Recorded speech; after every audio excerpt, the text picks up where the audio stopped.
This Necromancer build is unlike anything you've seen before. While theory crafting a way to beat Uber Tristram in record time, we abused nearly every broken mechanic in the game. And you're not gonna believe how this build gets it done. This is the Immortal Necro. When you do it right, you can become practically invincible even when all three primevals are attacking you all at once. But to address the most pressing concern you might have, how the f are we doing this? When Blizzard introduced 7 new rune words in patch 1.11, the D2 community laughed them aside. But who's laughing now? This armor is one of the keys to all of this tomfoolery. The armor called Bone has a chance to cast Bone Armor when struck, and in Tristram, that happens a lot.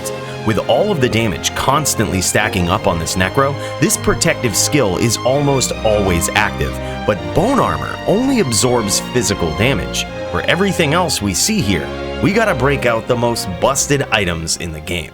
We use items like the Rising Sun for its absolutely broken fire absorb, and T-Gods to take care of the lightning damage that comes our way. The power of these items is nothing new for D2 veterans, but the item we use to negate cold damage might surprise you. There's a unique shield in Diablo 2, and I'm betting you've never heard of it. The Spirit Ward not only offers up to 11 cold absorb, but it can proc Fade when we get struck. This gives us tons of additional resistances, damage reduction, and even curse reduction. With these core items and some additional charms to stack up our resistances, our Immortal engine is online. There was no way we were dying in Tristram with this build. But how are we actually gonna do any damage? We tried a number of things. What about those overclocked bone skills? While these things are surprisingly powerful in PvP and other cases, they don't do enough damage to keep up with all of the healing that the Uber bosses do.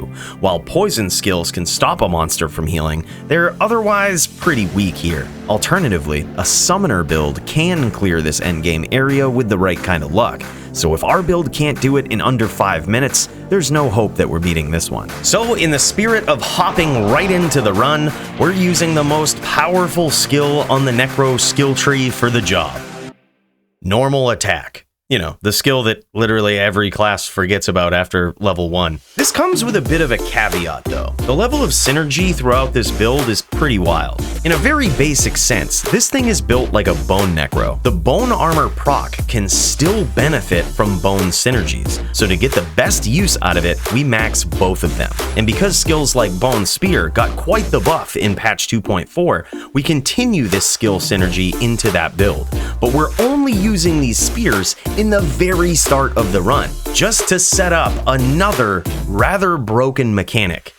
There's a combo on the Necromancer that speedrunners use to make a joke out of this game. Here's how it works. The Thorns aura does a flat amount of damage in addition to reflecting damage back at its target. What's more is that some monsters do multiplicative damage to summons when they strike, and we can use this against them. We can give our minions thorns with items worn by our character or our mercenary. And here's the kicker. When you cast amplified damage on the monsters that are attacking them, the damage reflected is bonkers. This is also how you can cheese early ladder farming on a Necro, slaying any area in the game using nothing more than an Amrune. On this build, we abuse this same mechanic with Bramble, and with a critical mass of minions, the lesser evils will finish the job for us.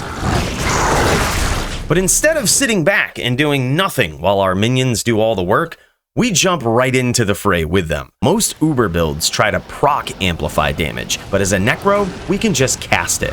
Not only is it part of the Thorns combo, but it also cranks up the damage that a boss receives from Crushing Blow. This is the weapon that we use to absolutely cheese these Uber bosses. Pop quiz for you D2 fanatics out there. What do you think the most useful ability is on this item for an Uber Tristram Necro? Pause the video, comment your guess. I'm guessing about 90% of you will get this wrong. Spoiler in 3, 2, minus defense per hit is so good, and I'm not even joking. You could probably count the number of items that have this ability on one hand. It's very rare and often overlooked.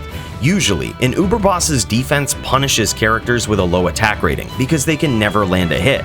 But even Bale, who has the highest defense of all of the Uber bosses, can be devastated by this ability. Minus defense on hits rips 100 straight out of his base defense. So after a handful of hits, we're connecting on Bale far more than we're missing, allowing all of our broken, amplified melee mechanics to come into play. We can even switch to a more heavy-hitting weapon to finish. But even with all of this creativity, completing this run on a Necro in under 5 minutes is extremely difficult.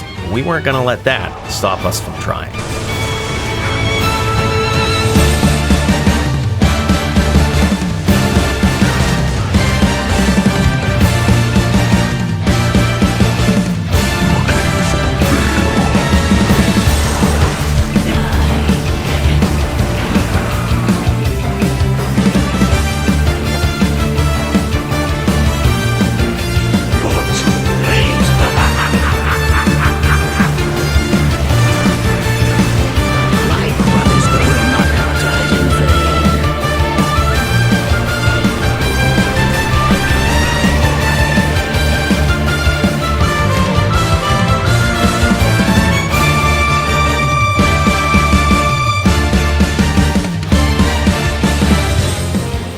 As thrilling as it was to achieve this time, this build has a bit of a skeleton in the closet. If you get extremely lucky with finding the right minions and with how their AI acts, a summon Necro can do this faster.